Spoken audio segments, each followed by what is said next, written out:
Bonsoir à tous, ravi de vous retrouver sur Monaco Info pour une nouvelle édition. Voici les titres de votre journal. 007 sur la place du Casino, le dernier James Bond, Mourir peut attendre, a été projeté en avant-première à l'Opéra Garnier.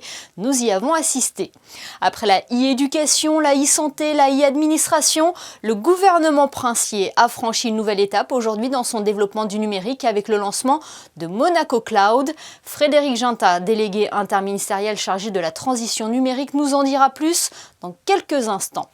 Dans ce journal également, nous évoquerons un anniversaire, celui des 60 ans des laboratoires de l'environnement de l'AIEA, qui se situe ici même, à Monaco. Puis nous nous rendrons en Belgique où le Monaco Economic Board vient d'effectuer une mission à Anvers.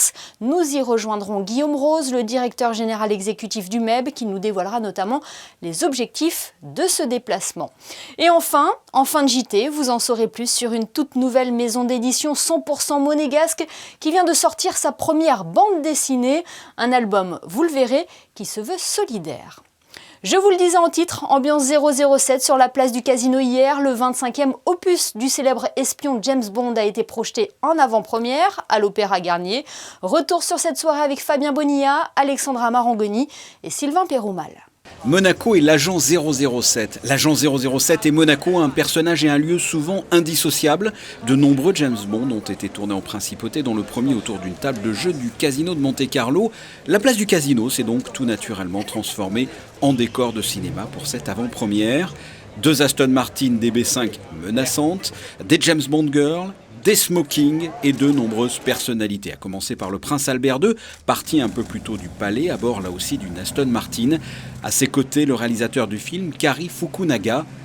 Pour cette avant-première était présent également l'icône des années 90 et plus encore Sharon Stone, ou encore le fils de Roger Moore, un des emblématiques acteurs qui a enfilé de nombreuses fois le costume de l'agent du MI6. Sans tout dévoiler et spoiler, ce Mourir peut attendre en français ou No Time to Die en version originale, ce dernier James Bond de 2h43 a gardé les codes rétro des années 60-70 tout en y intégrant les gadgets du 21e siècle. Le réalisateur y a chiadé l'esthétisme sans oublier les scènes d'action et les cascades à couper les souffles. I used Casino Royale as a big inspiration, obviously, as a jumping off point since I'm completing this interconnected dramatic arc that was established in that film. But I also looked back at You Only Live Twice and On Her Majesty's Secret Service and Dr. No. And I think there are nods to those classic Bond films in there, but there's also, I think, a sentimental, emotional layer that's exposed in the character that we hadn't seen before, which I think creates a whole new feeling when you're watching it. I mean, you get all the action, you get all the thrills, but you also get some emotion that's I think might be unexpected to some viewers. I feel very proud of what we've done and proud to be a part of an amazing legacy. I think Daniel Craig is the best Bond, so I got to finish off his run. La soirée était organisée par et au profit de la Fondation Princesse Grace. Les recettes de cette avant-première seront versées pour la création d'une nouvelle bourse de la Fondation américaine en l'honneur de l'acteur Roger Moore, décédé en 2017. Le réalisateur Cary Fukunaga est un ancien vainqueur des prix de la Fondation Princesse Grace.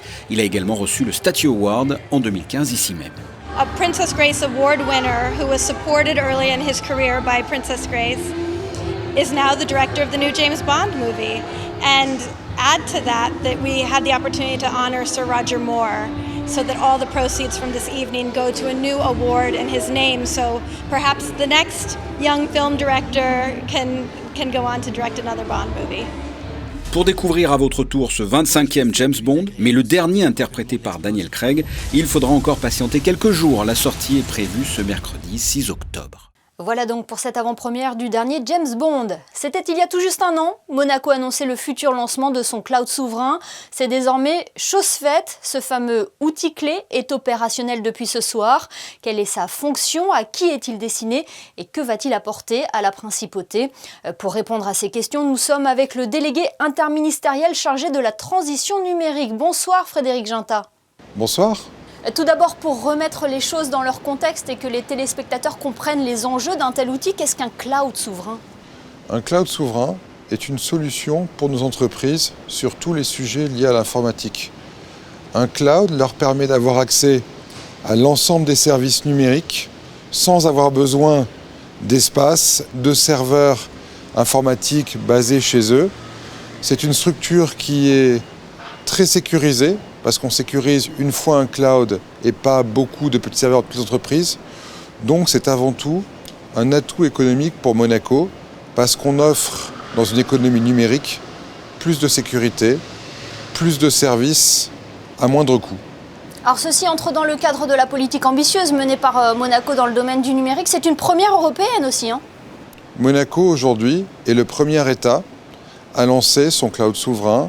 Nous sommes le premier pays européen aussi à quelque part finir nos infrastructures numériques en avance, après la 5G, après la fibre, après l'identité numérique, la signature électronique.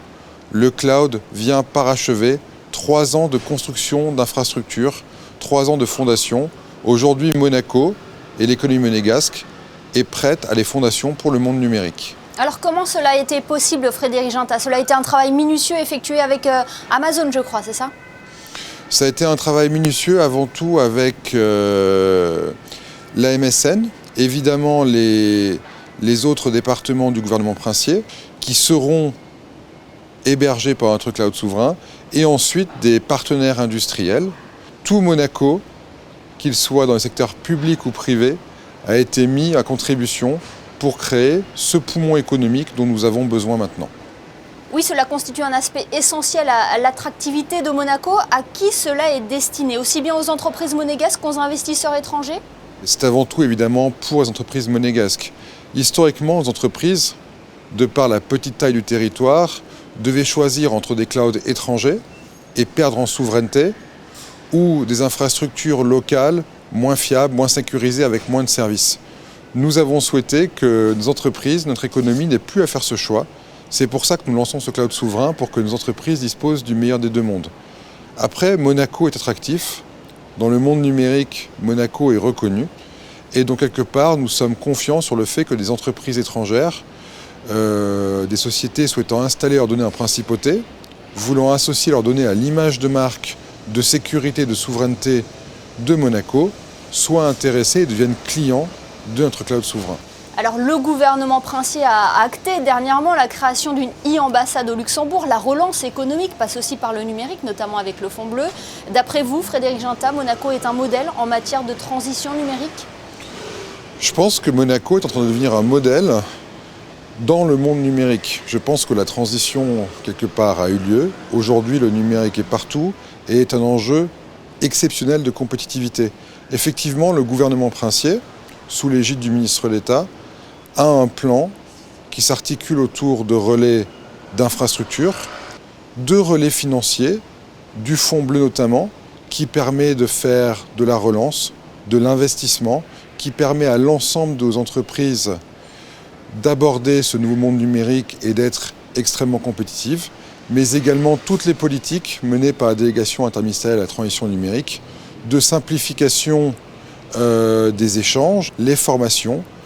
Dans le programme Extended Monaco pour l'entreprise, nous avons formé plus de 2000 salariés de la principauté au numérique. Donc formation, simplification, financement et infrastructure sont les maîtres mots de la stratégie du gouvernement princier pour que l'économie monégasque soit extrêmement compétitive et attractive dans le monde numérique. Eh bien, merci beaucoup Frédéric Ginta d'avoir été avec nous ce soir à l'occasion du lancement officiel de Monaco Cloud, le cloud souverain. Merci infiniment. C'est moi qui vous remercie. Autre temps fort de cette journée, la visite du directeur général de l'Agence internationale de l'énergie atomique, une visite qui coïncide avec le 60e anniversaire des laboratoires de l'environnement de l'AIEA, basés ici même à Monaco. Plus de détails avec Fabien Bonilla, Lionel Bernardi et Clélia Renaud. 2021, une date importante dans l'histoire qui lie l'AIEA à la principauté. En 1961, les laboratoires de l'environnement de l'Agence internationale de l'énergie atomique sont créés sur le territoire monégasque.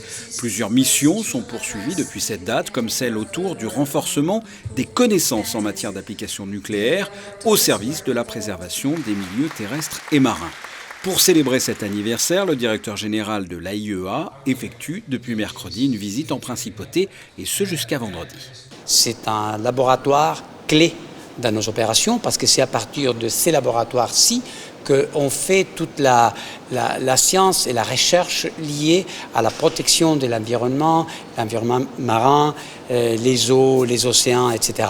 Donc une activité dans laquelle l'agence et la communauté internationale, je dirais, se voient soutenues par la Principauté de Monaco depuis des années. C'est pour cela que j'étais très heureux, honoré d'avoir Son Altesse Sérénissime, le Prince Albert, qui m'a accompagné aujourd'hui lors de cérémonies qu'on a eues ici. Point d'orgue de cette visite, les célébrations de ce 60e anniversaire au musée océanographique en présence du souverain et de plus de 50 ambassadeurs représentants permanents auprès de l'AIEA. C'est un signe encourageant pour la relance économique et les échanges internationaux. Le Monaco Economic Board a repris ses missions économiques à l'étranger depuis la rentrée. Après l'Italie, une délégation s'est rendue en Belgique, à Anvers plus précisément, pour découvrir les atouts de cette ville que l'on surnomme la capitale mondiale du diamant. Rejoignons d'ailleurs sur place le directeur général exécutif du MEB. Bonsoir Guillaume Rose. Bonsoir Émilie. C'est une première cette mission en Flandre. Pourquoi avoir choisi Anvers? C'est une ville moteur pour l'économie belge? Alors il faut savoir que la ville d'Anvers, à elle seule, rien que le port d'Anvers, c'est 4% de l'économie belge. C'est énorme, on est dans le cœur de l'économie européenne. C'est le premier port d'Europe et c'est aussi une industrie diamantaire qui est évidemment la première du monde, de très loin, avec 90% des diamants du monde qui transitent par Anvers. Quel a été le programme sur place? Combien d'adhérents du MEB ont fait le déplacement avec vous? Nous avions une vingtaine d'adhérents du MEB qui sont venus, 15 entreprises et une vingtaine d'adhérents. Et nous avons des gens dans le shipping, des gens dans le trading, des gens dans le conseil juridique, par exemple, de l'immobilier. Nous avons eu des gens très variés qui sont venus et qui ont pu trouver ici, à Anvers, leur contrepartie et pouvoir discuter et ouvrir des possibles contrats avec des entreprises anversoises. Voilà, il y a de réelles opportunités sur place. Des monégasques y font déjà affaire? Non seulement les monégasques y font des affaires, mais il faut savoir qu'une société monégasque, le Monaco Resources Group, détient l'opérateur Europort, qui est un des plus gros opérateurs du port d'Anvers et qui décharge à lui tout seul des centaines de millions de tonnes chaque année de marchandises qui viennent du monde entier. Alors cette mission touche à sa fin, Guillaume Rose. Vous êtes en train justement de débriefer ce séjour à Anvers. Quel bilan peut-on faire de ce déplacement? Jusqu'ici, pour l'instant, nous sommes très contents parce que tout ce qui a été prévu, envisagé par le MEB a été réalisé. Et puis, nous avons quelques contrats, nous avons quelques discussions très intéressantes et très avancées qui ont été réalisées. Je pense que beaucoup des entreprises qui sont présentes ici sont ravies aussi de faire de nouveau des affaires en voyageant, en rencontrant des gens. On est vraiment dans une ambiance de sortie de crise qui est très, très palpable ici en Belgique. Et quelles sont les prochaines missions du Monaco Economic Board? Alors, bien sûr, l'incontournable, ça va être toute la fin de l'année 2021, plus une grande partie de l'année 2022, c'est Dubaï. Dubaï, c'est dès novembre, avec la fête nationale de Monaco, du pavillon de Monaco à Dubaï, qui aura lieu le 13 novembre. Et puis ensuite, nous ferons une mission dans la foulée, c'est-à-dire quelques semaines après, autour de la finance et nous espérons de l'immobilier et du BTP. Nous sommes en train d'y travailler. Eh bien, merci beaucoup Guillaume Rose d'avoir été avec nous depuis la Belgique pour nous parler de cette mission économique du MEB. Merci. Merci à vous, Émilie. Au revoir. Et Guillaume Rose nous dévoilait la destination de la prochaine mission économique du MEB, Dubaï. Bonsoir Frédéric Elion, nous sommes justement à J-1 avant l'ouverture de l'exposition universelle. Bonsoir Émilie, effectivement l'événement prévu l'an dernier avait été reporté en raison de la pandémie de coronavirus. L'Expo universelle Dubaï 2020 ouvrira ses portes demain au Moyen-Orient, à l'occasion de découvrir plusieurs merveilles architecturales et innovations technologiques dans ses nombreux pavillons, représentant plus de 190 pays. La principauté est représentée par le biais de Monaco Interexpo, par un pavillon aux connexions très éco-responsables avec ses nombreux panneaux photovoltaïques, son retraitement intégré des eaux grises. Près d'1 million de visiteurs est attendu sur le pavillon monégasque d'ici le 31 mars 2022. Cette information à présent, le prince Albert II a inauguré ce matin l'espace fitness du centre hospitalier Princesse Grace. Un espace réservé uniquement aux professionnels du CHPG afin de leur permettre de se détendre ou se défouler avant ou après leur journée de travail. Ce lieu dédié au fitness avait été ouvert dans un premier temps durant l'été, au mois de juillet, en phase de test avant d'être inauguré ce matin en présence du prince Albert II. Il sera ouvert de 7h à 20h, 7 jours sur 7. Et restons dans le domaine de la pratique sportive avec cet événement à venir en principauté, Frédéric. La Fédération monégasque de rugby lance une belle initiative en faveur du développement du rugby à 7 en fauteuil et organise une journée d'initiation samedi 9 octobre en partenariat avec la Fondation Princesse Charlène de Monaco. Au programme, plusieurs ateliers de manipulation du fauteuil, de jeux avec ballon ainsi qu'un match. Rendez-vous au gymnase du lycée technique et hôtelier le matin de 9h à midi, puis à la salle multisport de l'espace Saint-Antoine l'après-midi de 14h à 17h. Autre événement à venir, une série de conférences consacrées à l'impératrice Eugénie. Le 9 octobre, nous commémorerons le centenaire de la disparition de l'impératrice Eugénie, amie et voisine de la principauté et épouse de Napoléon III.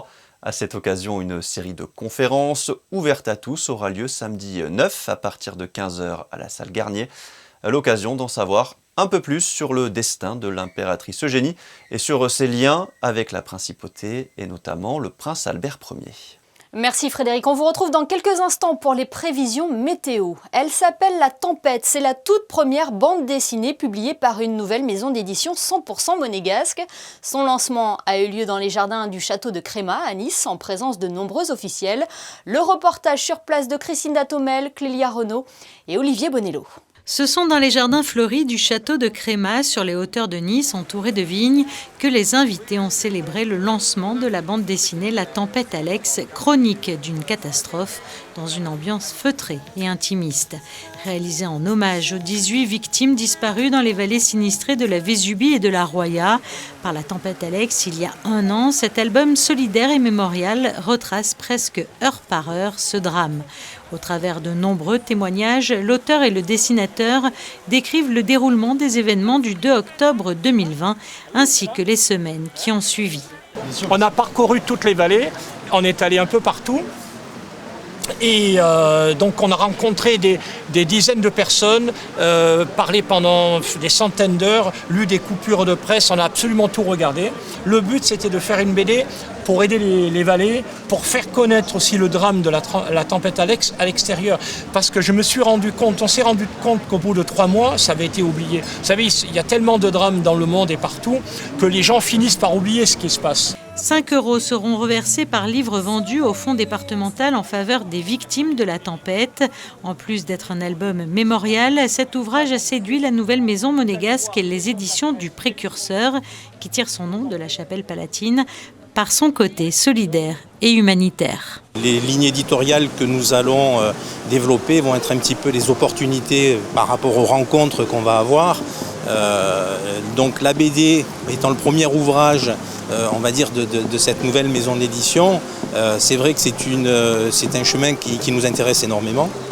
Et tout de suite, on a été séduit par son projet et qu'on a en plus réalisé dans un délai record pour ce genre d'ouvrage. Normalement, on parle d'une année, 1 année et demie, on l'a fait pratiquement en 6-7 mois. On va ouvrir un petit peu la maison d'édition à des essais, à de la littérature si on peut le faire, et à toutes sortes d'ouvrages qu'on jugera nécessaires justement pour amener ce rayonnement culturel au niveau de la principauté. Et si l'adage dit que les paroles s'envolent et que les écrits restent, l'ouvrage La Tempête le prouve en invitant à faire mémoire de ce terrible drame qui a ravagé nos vallées maralpines. Un album en hommage aux habitants des vallées, aux volontaires venus de tout le territoire et aux institutions publiques qui ont œuvré sans relâche depuis les premières heures de ce drame. Un album qui sera disponible à la vente à partir du 6 octobre. La tempête dont la parution a lieu quelques jours avant le triste anniversaire du passage de la tempête Alex dans l'arrière-pays. On retrouve Frédéric Elion pour les prévisions météo. Quel temps fera-t-il vendredi, Frédéric ? L'été joue les prolongations, Émilie, avec une journée ensoleillée et de rares nuages. Le thermomètre affichera 17 degrés le matin et 23 l'après-midi. Le soleil se lèvera à 7h25 pour se coucher à 19h14.